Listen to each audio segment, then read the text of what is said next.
और नरेश को भी शामिल करते हैं अपनी बातचीत में। जेंटलमैन, अच्छा रिबाउंड देखने को मिला आज सुबह से भी। कल के BTST ट्रेड्स प्रॉफिटेबल थे, आज सुबह भी थोड़े बहुत जिन्होंने पोजीशन ली प्रॉफिटेबल थे। 500 पॉइंट का बैंक निफ्टी में और करीब 100 पॉइंट का आपको। बट क्या ये सेंस आ रहा है आपको कुणाल कि बॉटम के चांसेस, बॉटम बनने के चांसेस शुरू हो गए हैं, या आपको एक और फ्लश डाउन की उम्मीद है और इस हिसाब से अपनी ट्रेड बिठाने चाहिए?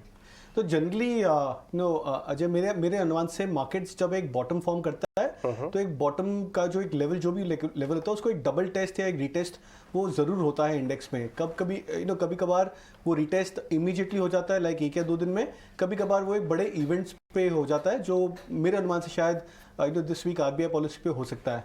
तो थोड़ी सी घाई नहीं करनी चाहिए ट्रेडर्स को। मेरे अनुमान से आई थिंक अगर इवेंट पास आउट हो जाए, अगर हम इंट्राडे डिप्स देखें इंडेक्स में, और अगर वहाँ से अगर एक इंडेक्स बाउंस कर जाता है तो एक अच्छा लेवल बन सकता है जहाँ पे एक फॉर्मिडेबल बेस बन सकता है।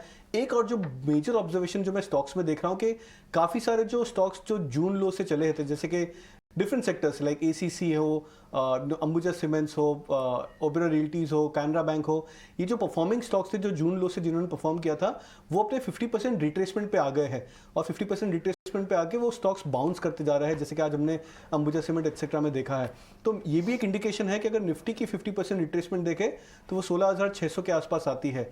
तो हो सकता है पॉसिबल कि अगर वो इवेंट के आसपास अगर इंडेक्स 16,600 के आसपास आ जाए तो एक बड़ा फॉर्मिडेबल बेस या बॉटम बन सकता है इंडेक्स पे।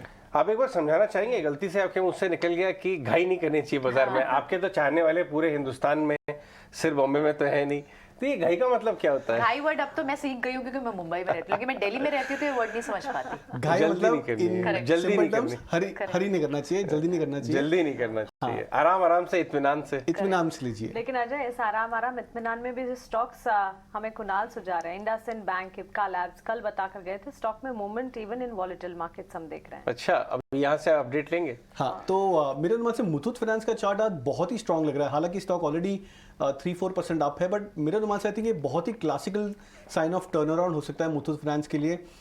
ऐसा कैंडलस्टिक पैटर्न, इतनी स्ट्रांग जो मोमेंटम है, ये जनरली होती है जब स्टॉक एक नए बेस या बॉटम पे आ जाता है। तो मेरे अनुमान से बहुत बढ़िया स्टॉक बन सकता है आने वाले कुछ एक दिनों के लिए। और स्पेशली जब ये रोल ओवर्स या एक्सपायरी वीक में होता है तब ये बहुत पॉजिटिव इंडिकेशन देता है, क्योंकि रोल ओवर्स बहुत ज़्यादा स्ट्रांगली इंप्रूव हो जाते हैं स्टॉक में। तो मैं मुथूट फाइनेंस में बाय कॉल दूंगा।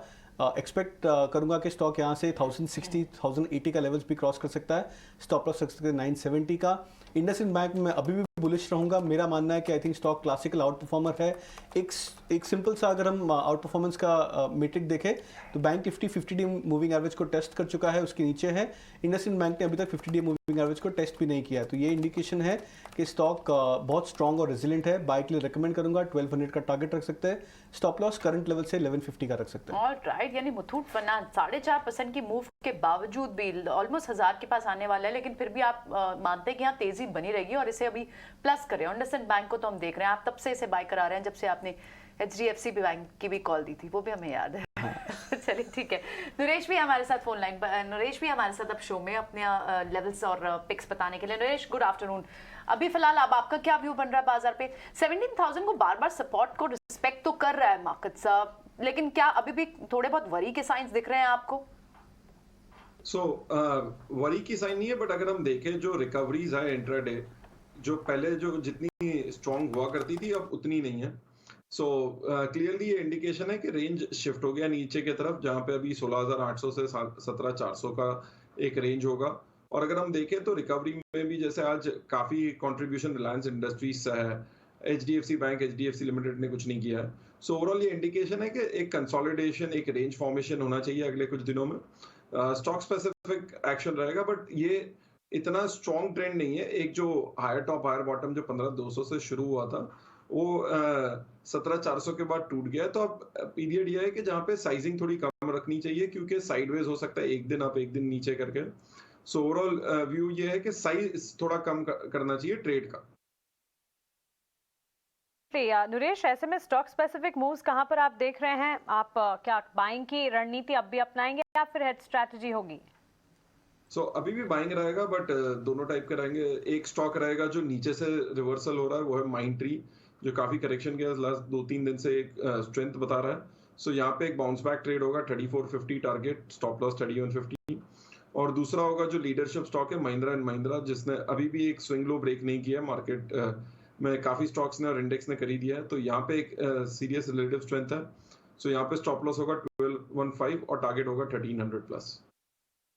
M&M भी ऊपर आता हुआ नजर आ रहा है, ज़्यादा गिरा ही नहीं है। इनफैक्ट नरेश, आप तो इस तरह की स्टडीज़ काफ़ी करते रहते हैं। मैं BSE 500 मिड कैप और स्मॉल कैप इंडिसेस के कंट्रीब्यूशन देख रहा था जो अभी रिसेंट हाई से गिरे हैं।